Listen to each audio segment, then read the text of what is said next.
de vous retrouver sur votre télévision régionale Prestige TV et merci de nous suivre pour être au diapason de l'actualité d'ici et d'ailleurs. Et vous avez raison, la grande édition. Au sommaire, le centre de formation professionnelle de Thiès a célébré hier la cérémonie marquant les 96 heures du CFP. La directrice a profité de l'occasion pour lancer un appel aux autorités pour la rénovation de ce centre qui joue un rôle majeur pour la formation des jeunes. Les membres de la commission aménagement du territoire, urbanisme, habitat, infrastructure et transport de l'Assemblée nationale ont effectué hier mercredi une visite dans les installations ferroviaires à Thiès. Des perspectives ont été dégagées lors de cette visite. Et puis Dakar a abrité un atelier de validation du rapport de l'étude sur les inégalités de genre vécues par les acteurs communautaires de santé dans leurs interventions au Sénégal. Le suivi de l'actualité internationale et la page sportive mettront à terme à ce rendez-vous d'information. Merci de votre fidélité. Le développement, c'est dans une poignée de secondes.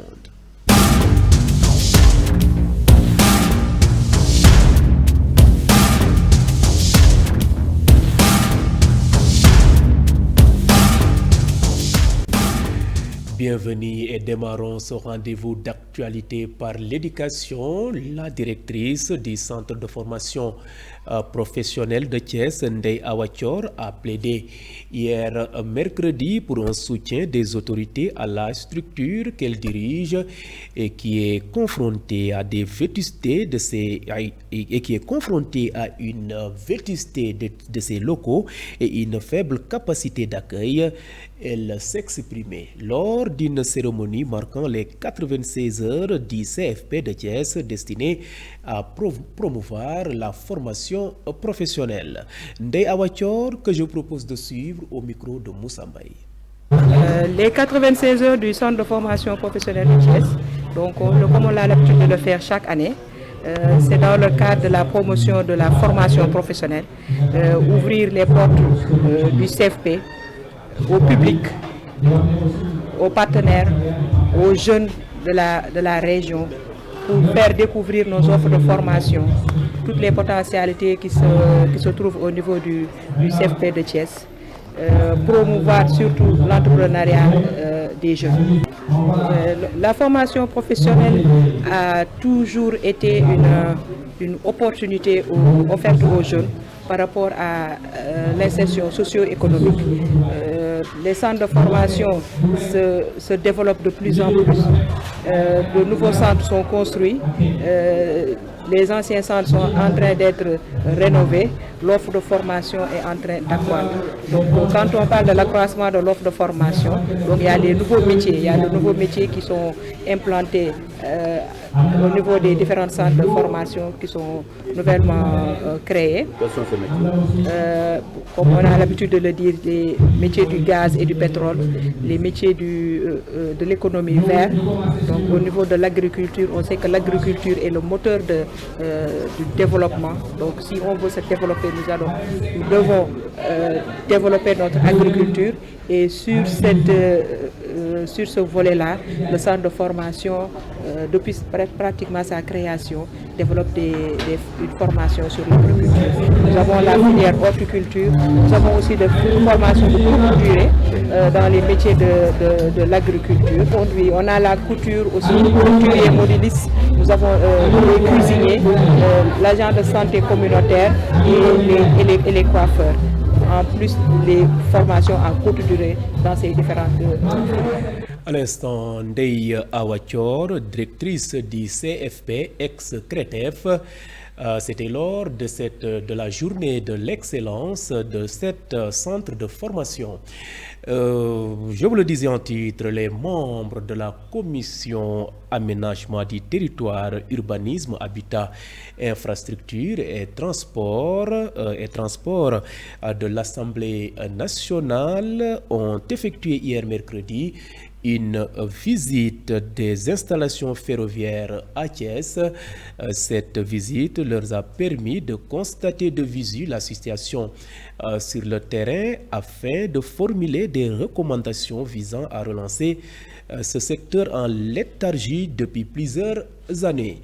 L'honorable député Oumar Sy, le président de la commission de l'aménagement du territoire, de l'urbanisme, de l'habitat et des infrastructures et des transports de l'Assemblée nationale, revient ici sur les objectifs visés. Ces propos sont recueillis par nos confrères de Thiès24.com. Alors, toujours dans la poursuite de nos activités de la commission, nous sommes aujourd'hui à Thiès avec les chemins de fer du Sénégal et nous avons passé une journée ensemble. Et ce qu'on peut dire d'emblée, c'est que les députés et les cheminots refusent la mort du rail, la mort du chemin de fer. Nous avons passé tout à l'heure des visites au niveau des ateliers, mais ça vous donne des sueurs froides en constatant le potentiel énorme que nous avons dans le domaine du secteur ferroviaire qui aujourd'hui est en train, j'allais dire, dans un déclin voulu ou imposé. Et cela nous fait penser à la responsabilité de l'État de revoir un peu sa copie. Aujourd'hui, le secteur ferroviaire est une bonne alternative pour le transport des personnes et des marchandises.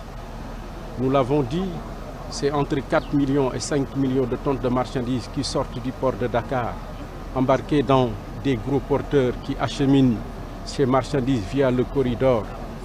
Avec l'impact de l'insécurité routière, la dégradation des routes. Et tout cela peut être réglé par le transport ferroviaire. C'est pourquoi nous avons dit, c'est vrai, c'est des investissements qui sont très lourds, mais l'État aujourd'hui doit prendre une option radicale sur cette question-là. On ne peut pas laisser les chemins de fer du Sénégal continuer dans cette léthargie.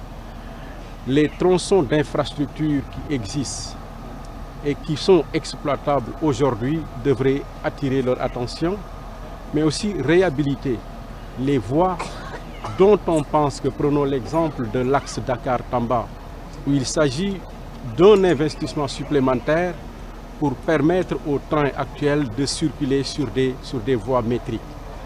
Et c'est à cela que nous appelons l'État, en attendant les investissements qui sont très lourds, pour aller vers des voies à écartement standard. Mais tout cela, nous l'avons dit, est une question de volonté politique, c'est une continuité de l'État. C'est pourquoi les nouvelles autorités, nous comprenons l'engagement qu'ils ont pour le transport ferroviaire, mais il va falloir passer à l'acte. Et c'est cela le sens de notre visite d'aujourd'hui. Nous repartons d'ici avec la ferme conviction que le plaidoyer que nous porterons auprès des autorités de l'État trouveront écho favorable. Député Oumar Sy qui revenait sur le sens de leur visite à Thiès. Restons toujours à la cité Balabé dans la commune de Thiès-Est où le directeur des grands trains du Sénégal espère trouver des solutions plus efficaces aux problèmes de patrimoine auxquels l'entreprise ferroviaire est confrontée avec l'appui des députés. Mokhtar Ba a tenu ses propos à l'occasion de la visite des parlementaires au niveau des installations de la CFS. Ces propos sont toujours recueillis par nos confrères de Thiès24.com. Nous avons reçu les honorables députés de la commission aménagement du territoire, urbanisme, habitat, infrastructure et transport qui sont venus nous voir s'enquérir de la situation des entreprises qui rentrent dans leur domaine de compétences.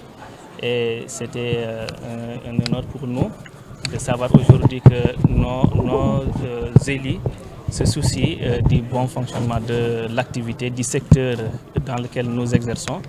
Et nous avons pu échanger avec eux sur les problématiques du secteur, sur les enjeux, mais aussi sur les défis qui nous incombent, les défis à relever bien sûr, et qui sont des instructions que nous avons reçues pour améliorer aujourd'hui la mobilité urbaine, mais aussi la mobilité interurbaine. On peut retenir d'abord ce qui est plus intéressant, c'est d'abord ça a établi un dialogue institutionnel entre nous et nos élus, nos députés qui sont les acteurs législatifs.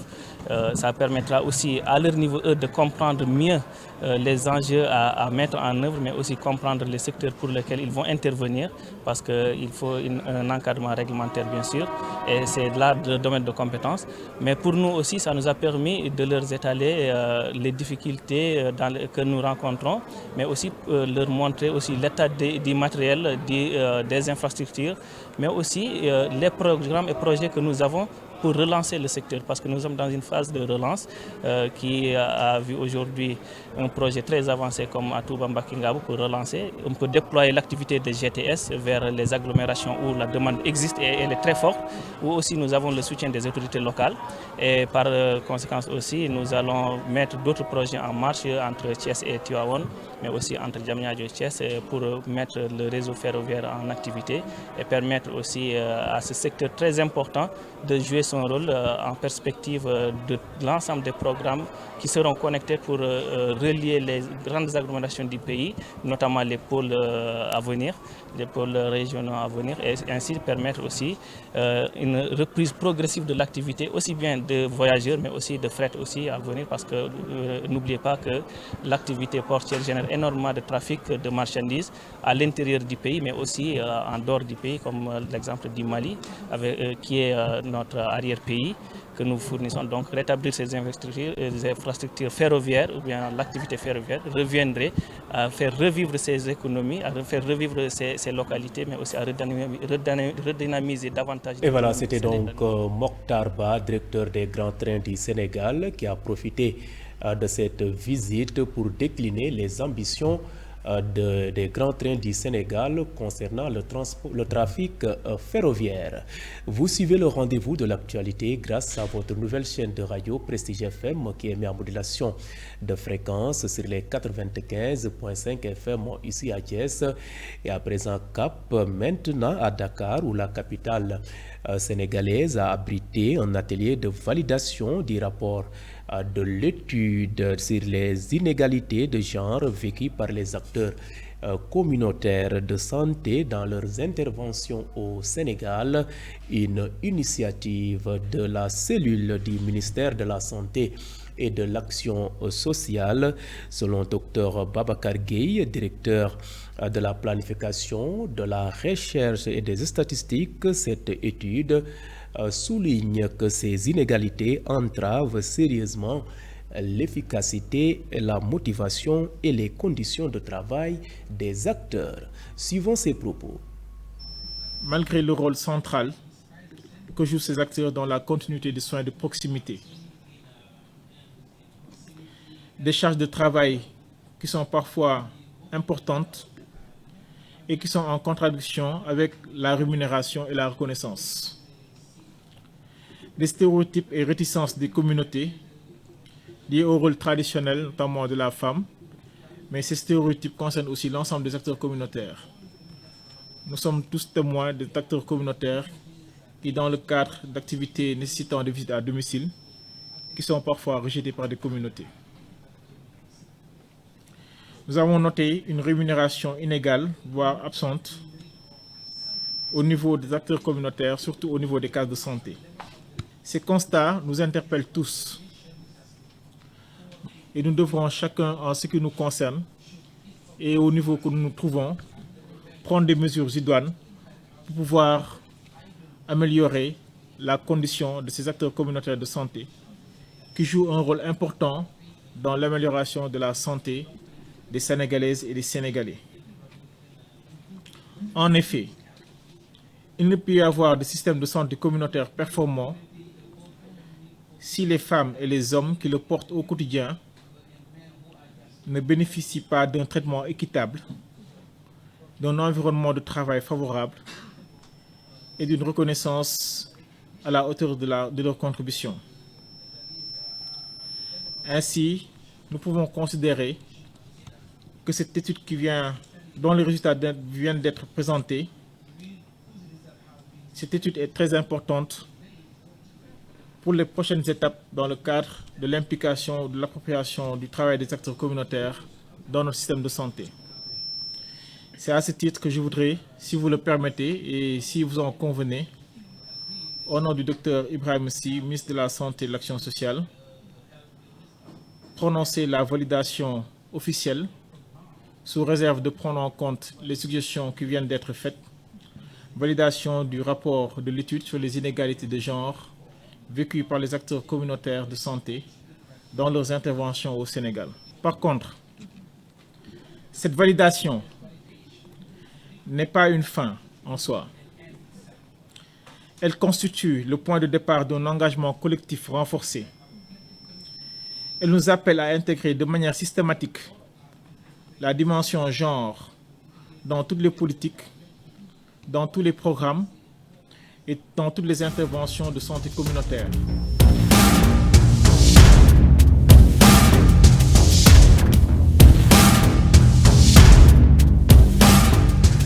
Et à présent, ouvrons une large fenêtre sur ce qui fait l'essentiel de l'actualité nationale de ce jeudi.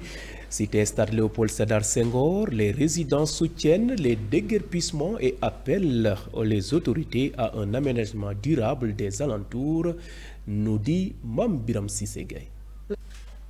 L'actualité nationale, l'association des résidents de la cité Stade Léopold Sédar Senghor Extension exprime toute sa solidarité aux autorités ayant conduit ces jours des opérations de déguerpissement aux alentours du Stade Léopold Sédar Senghor. Dans un communiqué, les résidents se félicitent de ces opérations et pensent qu'elles doivent se poursuivre pour assumer un environnement salubre et sécurisé, non seulement pour ceux qui vont fréquenter les stades, mais aussi pour les riverains, car au-delà du respect des normes de conformité aux exigences des Jeux olympiques de la jeunesse et des standards de la FIFA, le nouveau cadre devra, si les opérations sont menées jusqu'à leur terme, contribuer de manière significative à la restauration de la sécurité, de la salubrité dans un environnement plus sain pour les habitants de cette cité. Par l'autre chose, les opérations de lutte contre le faux monnayage engagées par les unités douanières ont abouti à de nouvelles saisies de billets noirs dans les régions de Dakar et de Thiès pour une contre-valeur totale de 7,851 milliards de francs CFA. Ces saisies sont rendues possibles grâce à un dispositif de renseignement et de surveillance adapté à la lutte contre le faux monnayage. L'administration des douanes réaffirme sa détermination à lutter contre la criminalité économique et financière, notamment le faux monnayage. Terminons avec un drame qui s'est produit ce jeudi matin dans le quartier UP des Almadies à Ngor. Un immeuble résidentiel s'est effondré aux environs de 9 heures, sémant ainsi la panique dans ce secteur habituellement paisible. Selon les premières informations recueillies sur place, 3 personnes se trouvaient à l'intérieur du bâtiment au moment de l'effondrement. L'une d'elles a pu être extraite vivante des décombres, bien que grièvement blessée. Les causes exactes de cet effondrement ne sont pas encore connues. Une enquête devra être ouverte dans les prochaines heures pour déterminer les responsabilités. C'était tout pour cette page de l'actualité nationale.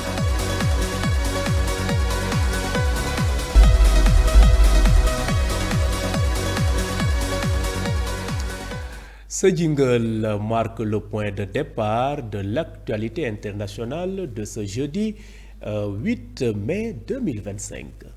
Doivent se poursuivre pour assumer un environnement salubre et sécurisé. La trêve de 3 jours avec l'Ukraine ordonnée par le président russe Vladimir Poutine à l'occasion des commémorations de la victoire contre l'Allemagne nazie à Moscou est entrée en vigueur, ont rapporté hier mercredi 7 mai les médias d'État russes. Le cessez-le-feu à l'occasion du 80e anniversaire de la grande victoire a commencé à rapporter l'agence de presse officielle russe RIA.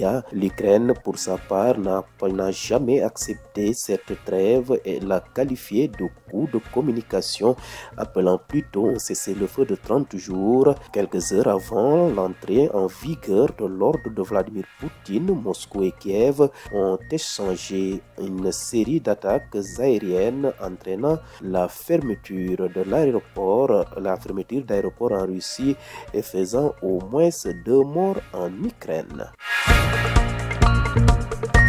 Restons toujours en Europe. Arrivé à Paris accompagné de ses ministres des Affaires étrangères et des urgences, le président syrien par intérim Ahmed Al-Shara a été reçu par Emmanuel Macron. Le chef de l'État français a salué le dirigeant de transition de Syrie d'une poignée de main dans la cour d'honneur du palais présidentiel en présence de la garde républicaine. Lors d'une conférence de presse commune qui a suivi leur entrevue, Emmanuel Macron a demandé à son homologue syrien de tout mettre en œuvre pour assurer la protection de tous les Syriens sans exception, quelles que soient leurs origines, leur religion, leur confession et leurs opinions. Bouclons rapide de survol de l'actualité internationale en Afrique de l'Ouest où l'opposant bissau-guinéen Domingos Simoes Pereira déclare craindre la menace que fait peser le président Umaru Sissoco Embalo d'installer une dictature en Guinée-Bissau. Il affirme qu'actuellement il n'y a pas de président de la République, qu'il a dépassé son mandat qui devait se terminer le 27 février 2025. Domingos Simoes Pereira appelle également la France à revoir sa position à l'égard du président Umaru Sissoco.